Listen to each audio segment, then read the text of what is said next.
ജനപ്രതിനിധികളെ തിരഞ്ഞെടുക്കുവാനുള്ളതുപോലെ തിരിച്ചു വിളിക്കുവാനും ജനങ്ങൾക്ക് അവകാശമുണ്ടായിരുന്നുവെങ്കിൽ LDF സർക്കാർ കേരളത്തിൽ ഉണ്ടാകില്ലായിരുന്നുവെന്ന് KPCC secretary MN Gopi. Parliament തെരഞ്ഞെടുപ്പിലും പഞ്ചായത്ത് തെരഞ്ഞെടുപ്പിലും LDF സർക്കാരിനെതിരെയുള്ള ജനരോഷം പ്രതിഫലിച്ചിട്ടുണ്ടെന്നും വരുന്ന നിയമസഭാ തെരഞ്ഞെടുപ്പിൽ 5 സീറ്റിലും ഇടുക്കിയിൽ UDF വിജയിക്കുമെന്നും MN ഗോപി സിറ്റി വിഷനോട് പറഞ്ഞു. ഭൂപ്രശ്ന പരിഹാരവും ഉപാധിരഹിത പട്ടയവും ജനങ്ങളെ കബളിപ്പിക്കുവാൻ ഇടതുപക്ഷത്തിന്റെ പ്രകടന പത്രിക മാത്രമാണെന്നും MN ഗോപി കുറ്റപ്പെടുത്തി.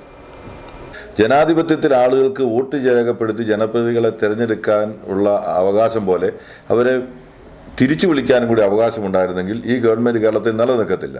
പിന്നെ ജനങ്ങൾക്ക് കിട്ടുന്ന ഒരു അവസരം എന്ന് പറയുന്നത് പാർലമെൻറ്റ്, പഞ്ചായത്ത്, നിയമസഭാ തെരഞ്ഞെടുപ്പുകളിൽ വോട്ട് രേഖപ്പെടുത്തുക എന്നുള്ളതാണ്. ആ പ്രതികരണമാണ് കഴിഞ്ഞ പാർലമെൻറ്റ് തെരഞ്ഞെടുപ്പിൽ ഇടുക്കി ഉൾപ്പെടെ കേരളത്തിലെമ്പാടും നടന്നിട്ടുള്ളത്. അതിനുശേഷം പഞ്ചായത്ത് തെരഞ്ഞെടുപ്പിലും ഇടുക്കി ഉൾപ്പെടെ കേരളത്തിലെമ്പാടും ഇടതുപക്ഷ ജനാധിപത്യ മുന്നണിക്കെതിരെയുള്ള ശക്തമായ ജനരോഷം അത് തെരഞ്ഞെടുപ്പിൽ പ്രതിഫലിച്ചിട്ടുണ്ട്. ഈ തെരഞ്ഞെടുപ്പിൽ ഇടുക്കി ജില്ലയിൽ ഞങ്ങൾ നല്ല സ്ഥാനാർത്ഥികൾ, വിജയസാധ്യതയുള്ള സ്ഥാനാർത്ഥികളെ മത്സരിപ്പിക്കും. അവിടെ ഒരു അഭിപ്രായ വ്യത്യാസം ഉണ്ടാകത്തില്ല. ആര് മത്സരിച്ചാലും മുഴുവൻ UDF പ്രവർത്തകരും അരയും തലയും മുറക്കി ഈ തെരഞ്ഞെടുപ്പിൽ അവരെ ജയിപ്പിക്കുന്നതിന് വേണ്ടിയുള്ള ശ്രമം ഉണ്ടാകും. ഇനിയൊരു പരാജയത്തെ സംബന്ധിച്ച് കോൺഗ്രസ് പാർട്ടിക്ക് ചിന്തിക്കാൻ കഴിയില്ല എന്നുള്ളതുകൊണ്ട് KPCC തുടങ്ങി താഴെ ബൂത്ത് കമ്മിറ്റി വരെ എണ്ണയിട്ട യന്ത്രം പോലെ പ്രവർത്തിക്കുന്ന രീതിയിലുള്ള സംഘടന മികവ് പ്രകടമാക്കുന്ന തെരഞ്ഞെടുപ്പ് പ്രവർത്തനത്തിലേക്ക് ഞങ്ങൾ കടക്കാൻ പോവുകയാണ്. 5 സീറ്റിലും ഇടുക്കിയിലെ UDF ജയിക്കും. ഏത് തെരഞ്ഞെടുപ്പ് വന്നാലും ഇടതുപക്ഷ ജനാധിപത്യ മുന്നണിയുടെ പ്രകടന പത്രിക എന്ന് പറയുന്നത് ഇടുക്കി ജില്ലയിലെ ജനങ്ങളെ കബളിപ്പിക്കാൻ വേണ്ടി പറയുന്നത് ഭൂപ്രശ്നങ്ങൾ ശാശ്വതമായി പരിഹരിക്കും, ഉപാധിരഹിത പട്ടയം. ഞാൻ ചോദിക്കുന്നു, കഴിഞ്ഞ 10 വർഷക്കാലമായി കേരളം ഭരിക്കുന്ന ഇടതുപക്ഷ മുന്നണിക്ക് കേരളത്തിൽ ആർക്കെങ്കിലും ഒരു ഉപാധിരഹിത പട്ടയം കൊടുക്കാൻ കഴിഞ്ഞിട്ടുണ്ടോ?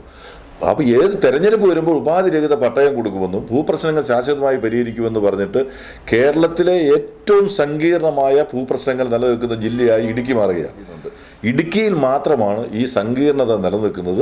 ഇത് പരിഹരിക്കുന്നതിന് ഇടുക്കിയിലെ മന്ത്രി റോഷി അഗസ്റ്റിനോ ഇതിനു മുമ്പ് മന്ത്രിയായിരുന്ന MM മണിയോ ശ്രമിച്ചിട്ടില്ല. അല്ലെങ്കിൽ ശ്രമിച്ചിട്ടുണ്ടെങ്കിൽ പോലും അത് വനം മാഫിയയുടെയും അല്ലെങ്കിൽ വനം വകുപ്പുമായി ബന്ധപ്പെട്ട കാര്യങ്ങളിൽ വ്യക്തമായ ഇടപെടലുകൾ നടത്താൻ ഇവർക്ക് അവരുടെ സ്വാധീനം ഉറപ്പിക്കാൻ അവർക്ക് കഴിഞ്ഞിട്ടില്ല. ഇതിൻ്റെ പിന്നിലൊരു അജണ്ടയുണ്ട്. ഇടുക്കി ജില്ലയിൽ നിന്നും ആളുകളെ ഒഴിവാക്കുക, ഇത് സമ്പൂർണ്ണമായി വനമാക്കി മാറ്റുന്നതിന് വേണ്ടിയുള്ള വ്യക്തമായ അജണ്ടയാണ് ഇതിനു മുന്നിലുള്ളത്.